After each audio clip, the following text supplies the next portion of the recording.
Shalom Ibu Bapak, sebelum kita mendengarkan renungan singkat, mari kita berdoa terlebih dahulu. Terima kasih Tuhan untuk hari ini berkat-Mu yang sudah menyertai kami dan kami boleh belajar bahwa Engkau Tuhan Yesus yang senantiasa memberkati kehidupan kami. Sekalipun masa-masa sulit, ajar kami Tuhan untuk bisa terus memberi yang terbaik buat Engkau. Dalam nama Yesus kami berdoa. Amin.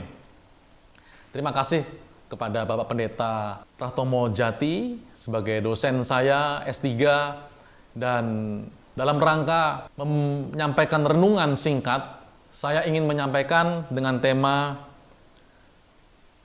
diberkati oleh Tuhan dengan caranya Tuhan. Tentu saja dengan caranya Tuhan, bukan dengan cara kita. Nah, mari kita membuka firman Tuhan di Kejadian pasal 26. Kejadian pasal 26 di ayatnya yang ke-13. Kejadian 26 ayat yang ke-13. Dikatakan firman Tuhan, dan orang itu menjadi kaya, bahkan kian lama kian kaya, sehingga ia menjadi sangat kaya. Ibu Bapak, banyak hamba Tuhan yang memberikan kisah ayat ini dan tampaknya ayat ini begitu menjanjikan. Dikatakan orang itu menjadi kaya, bahkan kian lama kian kaya sehingga ia menjadi sangat kaya. Siapa yang tidak mau jadi kaya? Tentu kita semua ingin jadi kaya. Nama saya Pendeta Yotam Sugiyono. Yotam itu nama baptis, Sugiyono itu nama asli saya. Sugiyono. Sebagai orang Jawa, sugih itu kaya. Jadi orang tua saya berharap saya menjadi orang yang kaya. Dan saya yakin semua orang ingin dan berharap menjadi kaya. Tetapi bagaimana ceritanya sampai orang itu bisa menjadi kaya? Nah, Ibu Bapak, yang harus kita punya pemahaman adalah bahwa kita punya Allah yang baik, dan Allah yang baik sebagai Bapa kita di surga, itu pasti ingin anak-anak yang diberkati Tuhan. Itu pasti, tidak mungkin tidak. Kita saja, orang-orang yang berdosa, ingin supaya anak-anak kita diberkati. Itu sudah pasti. Tetapi bagaimana ceritanya? Nah, dikatakan di ayat yang ke-12. Nah, ini yang perlu kita ketahui. Dikatakan ayat 12, maka menaburlah Ishak di tanah itu, dan dalam tahun itu juga ia mendapat hasil 100 kali lipat, sebab ia diberkati Tuhan. Jadi, ternyata sebelum Ishak menjadi kaya, kian lama kian kaya, dan sangat kaya, Ishak itu menabur. Kita sudah tahulah kalau itu. Orang yang menabur pasti diberkati. Kita sudah tahu, itu sudah biasa. Tetapi Ibu Bapak, ini kondisi bukan kondisi biasa. Kita lihat lagi di ayat yang pertama dan kedua. Dikatakan demikian firman Tuhan. Maka timbullah kelaparan di negeri itu. Jadi ada kelaparan. Nah, Ibu Bapak, yang namanya kelaparan, apa yang terjadi? Di zaman itu belum ada namanya waduk. Dan orang hanya mengandalkan air dari hujan. Kalau tidak ada hujan, berarti tidak ada air turun. Kalau tidak ada air turun, berarti tanaman tumbuhan mati. Kalau tanaman bahan makanan mati, berarti orang tidak bisa memperoleh makanan. Dan karena orang tidak bisa memperoleh makanan, berarti terjadi kelaparan. Itu yang terjadi. Dikatakan, ini bukan kelaparan yang pertama yang telah terjadi dalam zaman Abraham. Sebab itu Ishak pergi ke Gerar kepada Abimelek, raja orang Filistin. Dan apa yang terjadi? Waktu itu terjadi kelaparan, kekeringan, karena tidak ada air hujan. Dan dikatakan firman Tuhan, maka menaburlah Ishak. Ibu Bapak, ini situasi yang genting karena tidak ada makanan. Kalau orang kemudian menabur, Ishak kemudian menabur, ini hal yang aneh. Karena aneh inilah, maka firman Tuhan mencatat. Keanehannya gimana? Anggaplah contohnya begini. Kita hanya punya satu karung jagung. Jagung itu kan bisa ditanam langsung, ataupun juga direbus, langsung dimakan. Jagung bisa. Anggaplah jagung. Kita hanya punya satu karung jagung di masa-masa paceklik, di masa-masa kelaparan. Hanya satu karung jagung. Dan Apa yang akan kita kerjakan dengan satu karung jagung itu? Apakah kita mau taburkan? Yang mana butuh waktu, yang kedua belum tentu berhasil. Dan sudah pasti di waktu itu tidak ada air hujan. Atau jagung ini kita makan perlahan-lahan sambil berharap nanti sudah ada bahan makanan ketika satu karung jagung ini habis. Bagaimana? Apa yang kita kerjakan? Apa pilihan yang akan kita lakukan? Keputusan apa yang akan kita ambil? Hal yang sulit dicerna pikiran adalah bahwa Ishak mengambil sebagian dari satu karung jagung itu, anggaplah ini jagung ya, karena tidak disebutkan. Saya mengambil sebagian dari satu karung jagung itu dan dia taburkan. Ini hal yang aneh, karena semua orang makan satu karung itu. Tetapi hanya Ishak yang kemudian menaburkan jagung itu. Dan firman Tuhan katakan demikian. Ayat 12. Maka menaburlah Ishak di tanah itu, dan dalam tahun itu ya, bukan begini. Bukan menaburkan, entah apa yang ditaburkan, saya tidak tahu, ini hanya sebuah perumpamaan. Contoh jagung. Jagung itu ditaburkan, dan butuh waktu. Bukan besoknya, bukan 1 minggu, bukan 1 bulan. Firman Tuhan dalam tahun itu. Artinya ada rentang waktu yang cukup lama yang harus dikerjakan oleh Ishak. Dia harus merawat apa yang ditaburkan. Dan ketika sudah dirawat apa yang ditaburkan, baru dalam tahun itu dia mendapatkan hasil 100 kali lipat. Mengapa? Sebab ia diberkati Tuhan. Jadi ibu bapak, di masa-masa yang sulit seperti itu, ternyata ada saja orang yang berani menabur dan taburannya itu diberkati Tuhan dengan sangat luar biasa. Dan dari taburannya itu, firman Tuhan katakan, orang itu, Ishak, menjadi kaya, bahkan kian lama kian kaya, sehingga ia menjadi sangat kaya. Kita pasti diberkati Tuhan, tetapi harus dengan caranya Tuhan. Nah, salah satu caranya adalah kita menabur. Memang tidak masuk akal karena ini kondisi yang paceklik, kondisi kelaparan. Kalau kita masa-masa pandemi COVID ini, banyak orang mengalami kesulitan, dan di masa-masa kesulitan seperti ini, banyak orang yang menunggu uluran tangan, dan hanya sedikit yang memberi taburan. Tetapi tahukah kita, orang-orang yang tetap masih memberi taburan kepada Tuhan adalah orang-orang yang pasti akan diberkati Tuhan. Contoh berikutnya, mari kita lihat di 1 Raja-Raja pasal yang ke-17. 1 Raja-Raja di pasal yang ke-17. Saya akan membacakan firman Tuhan di ayat yang ke-7. Tetapi sesudah beberapa waktu, sungai itu menjadi kering. Sebab hujan tiada turun di negeri itu. Jadi situasinya, kondisinya sama seperti zamannya Ishak. Hujan tidak turun, kalau hujan tidak turun berarti tidak ada air. Sungai berarti menjadi kering. Kalau sudah seperti itu, pasti kelaparan. Lalu dikatakan ayat berikutnya, 8. Maka datanglah firman Tuhan kepada Elia, bersiaplah pergi ke Sarfat yang termasuk wilayah Sidon, dan diamlah di sana. Ketahuilah, aku telah memerintahkan seorang janda untuk memberi engkau makan.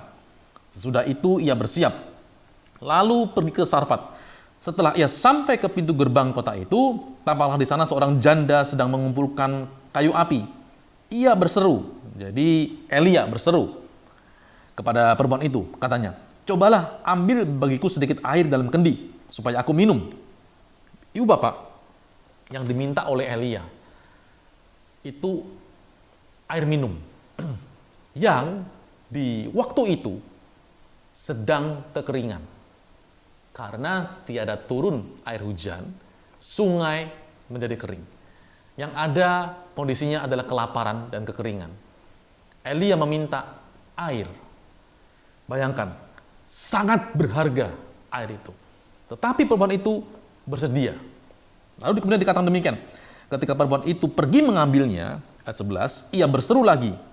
Jadi Elia berseru kembali, cobalah ambil juga bagiku sepotong roti. Ternyata Elia tidak hanya haus, tetapi juga lapar. Dan dia berkata kepada perempuan itu, minta minum dan makan. Ibu bapak, kira-kira kalau ada orang seperti Elia datang kepada ibu bapak dalam kondisi ibu bapak begitu benar-benar habis tidak punya apa-apa, kira-kira ibu bapak bisa memberi dengan sukacita atau ibu bapak mengusir orang seperti ini? Tentu tidak mudah ya situasi dan kondisinya. Lalu dikatakan demikian, perempuan itu menjawab, demi Tuhan Allahmu yang hidup, sesungguhnya tidak ada roti padaku sedikit pun, kecuali segenggam tepung dalam tempayan dan sedikit minyak dalam buli-buli. Dan sekarang aku sedang mengumpulkan 2-3 potong kayu api, kemudian aku mau pulang dan mengolahnya bagiku dan bagi anakku. Dan setelah kami memakannya, maka kami akan mati. Ibu bapak, sekalipun di ayat sebelumnya dikatakan Allah sudah menyuruh seorang janda, tetapi Allah tidak pernah menampakkan diri kepada janda itu. Dan janda itu hanya terdorong dalam hati, karena Allah tahu kejadian masa yang akan datang. Allah melihat bahwa janda ini punya rasa yang dermawan. Nah, pertanyaan begini, ibu bapak. Ini kan kondisi hidup dan mati. Janda ini punya anak. Dan dikatakan, kami mau mengolah tepung ini. Setelah kami mengolahnya, kami akan mati.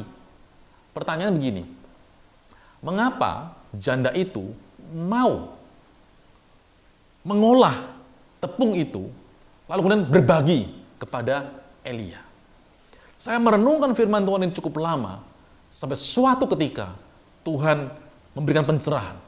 Jadi begini, kalau saya membayangkan jadi janda itu, begini. Kan ini masa-masa kritis. Dia olah, dia makan bersama anaknya, setelah itu mati. Karena tidak punya apa-apa. Daripada mati, tidak berbuat apapun, lebih baik sebelum mati, berbuat kebaikan.